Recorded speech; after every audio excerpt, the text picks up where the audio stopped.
Hello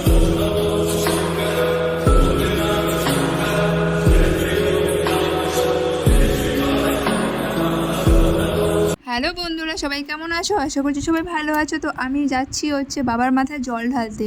তো রাতেই যাচ্ছিলাম, রবিবার রাতেই বেরিয়ে পড়েছি। 11:30 বাজে। তো পৌঁছতে পৌঁছতে আমাদের ওখানে 12টা বেজে যাবে, কেননা আমাদের একটা ফ্রেন্ডের জন্য অপেক্ষা করতে হবে। এখানে আমার একটা ফ্রেন্ড যাবে আর ফ্রেন্ডের হাজব্যান্ড যাবে। তো দেখো আমরা বেরিয়ে ওদের জন্য অপেক্ষা করছিলাম, আর পেছনে দেখো কত লোক যাচ্ছিলো পায়ে হেঁটে। তো আমারও না খুব ইচ্ছে ছিল একবার যে পায়ে হেঁটে যাব, কিন্তু এত দূর তো পায়ে হেঁটে যাওয়া সম্ভব না, তাই বাইক নিয়েই যাচ্ছি আমরা। তো দেখো অপেক্ষা করতে করতে আমার বান্ধবীও চলে আসছে। আর আমরা জল ঢালতে যাচ্ছিলাম হচ্ছে বানেশ্বর শিব মন্দিরে। বানেশ্বর শিব মন্দিরে আমি কখনো যাইনি, প্রথমবার যাচ্ছি। তো এর আগে আমি কখনো জল ঢালিনি, এই প্রথমবারই আমি জল ঢালবো। বিয়ে হয়ে গেছে 1.5 বছর হতে যায়, এরপরেও আমি জল ঢালিনি একবারও। বিয়ের আগে তো একদমই ঢালিনি। তো দেখো বলতে বলতে চলেও আসছি, বাইক নিয়ে আসি যেহেতু খুব তাড়াতাড়ি চলে আসছি। তারপর বাইক স্ট্যান্ডে গিয়ে বাইকগুলো রেখে দিচ্ছে। দেখো আমি আমার বান্ধবী এখানে একটু ঢং করছিলাম ক্যামেরার সামনে, তো আমি বলছি চল একটু ভিডিও করে এটা ব্লগ বানাবো। তো দেখো আমার বান্ধবী আর আমি এখানে আছি। তারপর দেখো পায়ে হেঁটে হেঁটে যাচ্ছিলাম। এখন দেখছো যাওয়ার সময় এই জায়গাটা কিন্তু ভিড় নেই, কিন্তু আসার সময় এতটা পরিমাণ ভিড় ছিল, মানে কি বলবো, এত ভিড় মনে হয় আমি দেখিনি এর আগে কোনো পুজোতে। এখন তো আমাদের ওখানে মানে ঢোকার টাইম, তাই রাস্তাটা একদম পুরোটাই ফাঁকা, তাই একদম খালি খালি রাস্তায়। আর আমি পেছন দিক দিয়ে একটা ভিডিও করে নিলাম। এই দেখো আমার বর আর আমার বান্ধবীর বরের একটা ভিডিও পেছন থেকে করে নিয়েছে। আমার বান্ধবী বলেছে ওদের একটা ভিডিও করে না, ওটা পরে আমাকে দিবি।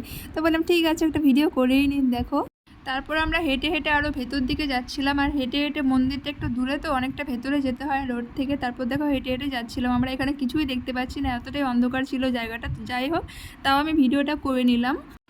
তারপর মোটামুটি লাইন হয়ে গেছে, দেখতে পাচ্ছ কত লম্বা লাইন। ছেলেদের লাইনটা কিন্তু মোটামুটি বড় হয়েছে, আর মহিলাদের লাইনটা একটু ছোটোই হয়েছে। তো যাই হোক, মহিলারা আমাদের বরগুলো দিতে পারেনি, ওখানে জল ঢালতে পারেনি। অবশেষে আমরা দুজনেই ঢেলেছি, আমার বান্ধবী আর আমি ঢেলেছি, কেননা ওদের লাইনটা একটু বড় ছিল তাই। তারপর আমরা ওখানে বেলপাতা, ফুল, জল সব খুঁজে নিচ্ছিলাম দোকানে গিয়ে, কেননা বেল, ফুল পাতা এগুলো তো লাগবেই, জল, দুধ এগুলো সবই লাগবে, আর এগুলো আমাদের এখন এখানে কিনতে হবে। তো বাড়ি থেকে সেগুলো নিয়ে আসা হয়নি, আমাদের ওই সাইডে বেশি ফুল পাওয়া যায় না, যার জন্য খুব অসুবিধা হয়। এখানে আমরা দেখো কিনে নিয়েছি, সাথে ঘটও ছিল, ঘটের সাথে সব কিছু দিচ্ছে। আর এক একটা ঘট, এই সাইজের ঘটগুলো 10 টাকা করে দিচ্ছিলো।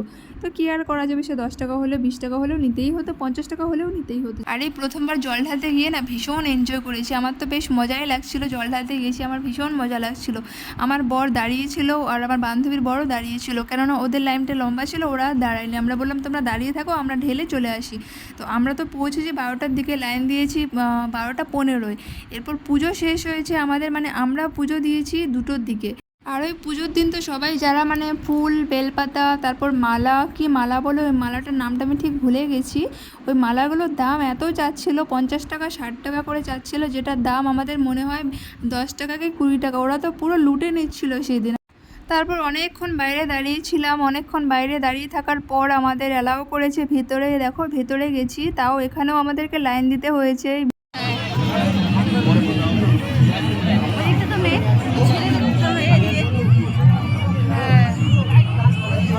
ওই এইখানটায় কি রে, ভালো। আমাদের জল ঢালা হয়ে গেছে, জল টল ঢেলে একদম ঘেমে ঘুমে অবস্থা শেষ। দেখো আমাদের দুজনকেই ফোঁটা দিয়ে দিয়েছে। আমরা তারপর ওই ঘটের মধ্যে করি না, ওই মহাদেবের থেকে আমরা বেলপাতা, ফুল নিয়ে আসছিলাম আমাদের বরের কপালে ছোঁয়াবো বলে। তো নিয়ে আসছি, কেননা ওরা তো ভেতরে যেতে পারে না, তাই আমরাই নিয়ে আসলাম ওদের জন্য। তো তারপর ভীষণ খিদে পেয়েছিলো, ঘুমও পেয়েছিলো, আর কী আর করবো, ওখানে খিচুড়ি হচ্ছিলো, প্যান্ডেল হয়েছিল ওখানে খাওয়া দাওয়ার, তাই আমি ওখান থেকে না খেয়ে নিচ্ছিলাম। ভীষণ খিদে পেয়েছিলো।